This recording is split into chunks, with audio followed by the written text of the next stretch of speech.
अनेकांच्या पोटातील ओठावर येणाऱ्या गुपितांची बिनधास्त मांडणी करणारं बातमीपत्र। माफीच्या घोषणेसंदर्भात अगोदरच निर्णय झालेला आहे, ती कधी करायची हे देखील शासनाने ठरवलेलं आहे आणि त्याचा डेटा कलेक्ट झाला पाहिजे यासाठी ही कार्यवाही सुरू आहे। सर, नवी मुंबईतील सर्व भूखंड बिल्डरांच्या हातात घालण्याचा डाव मंत्रिपद काय चाटायचा का असा म्हणत गणेश नाईकांनी पुन्हा एकदा उपमुख्यमंत्री एकनाथ शिंदे यांच्यावर निशाणा साधलेला आहे। मी आता याच्यावर का बोलत नाही, कारण माझ्या बाजूला एका बाजूला पोलीस अधीक्षक आहेत, एका बाजूला CISFचे अधिकारी आहेत, सगळे प्रशासकीय अधिकारी आहेत।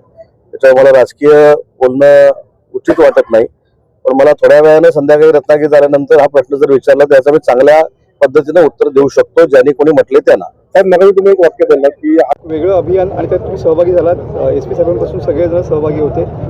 CISFच्या पुढाकारानं सायक्लेथॉन कोस्टल बचावासाठी वंदे मातरमच्या नावानं 3,500 किलोमीटर रॅली केली जाते आणि ती आज रत्नागिरीतनं सिंधुदुर्गाकडे निघाली असताना जिल्ह्याचा पालकमंत्री म्हणून मी स्वतः, पोलीस अधीक्षक देखील माझ्यासोबत आहे, राजेश कुमार देखील माझ्यासोबत आहेत। मला असं वाटतं की हा अतिशय अभिनव कार्यक्रम केंद्र सरकारच्या वतीनं घेण्यात आलेला आहे आणि त्याच्यामध्ये आम्हाला सगळ्यांना सहभागी होता आलं, याबद्दलचं मानसिक सामील करून घेणाऱ्या CISFच्या सगळ्याच अधिकाऱ्यांना मी धन्यवाद देतो। सर, सर्व बँकांकडून बँकांना 15 फेब्रुवारीपर्यंत थकीत कर्जाची माहिती देण्याचे आदेश देण्यात आलेले आहेत, याची शक्यता आहे का, काय सांगा? कर्जमाफीच्या घोषणेसंदर्भात अगोदरच निर्णय झालेला आहे, त्याचा डेटा कलेक्ट झाला पाहिजे यासाठी ही कार्यवाही सुरू आहे। डाव मंत्रिपद काय चाटायचं आहे का असा म्हणून शिंदे यांच्यावर निशाणा साधलेला आहे। नाही, पोलीस अधीक्षक आहेत, एका बाजूला CISFचे अधिकारी आहेत, बोलणं उचित वाटत नाही। जर विचारलं तर याचा मी चांगल्या पद्धतीनं उत्तर देऊ शकतो, ज्यांनी कोणी म्हटले त्यांना।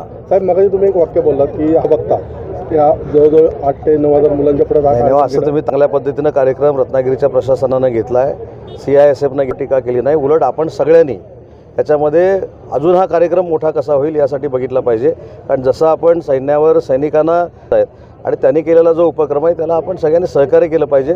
मी भाषणातनं एखादी गोष्ट बोलली ती म्हणणं आहे, मी SP साहेबांना देखील विनंती केली की नक्की CISF काय आहे, पोलीस यंत्रणा कशी चालते, असं मी त्याच्यामध्ये म्हटलं। बरोबर आहे, पण पुढच्या वर्षी देखील असा कार्यक्रम होईल, तो भव्यदिव्य होईल का? पुढच्या वर्षी असाच कार्यक्रम जर होणार, हा कार्यक्रम रत्नागिरीमध्ये असेल। बेधडक निर्भीड बिनधास्त मांडणी करणारा खबऱ्या लाईव्ह।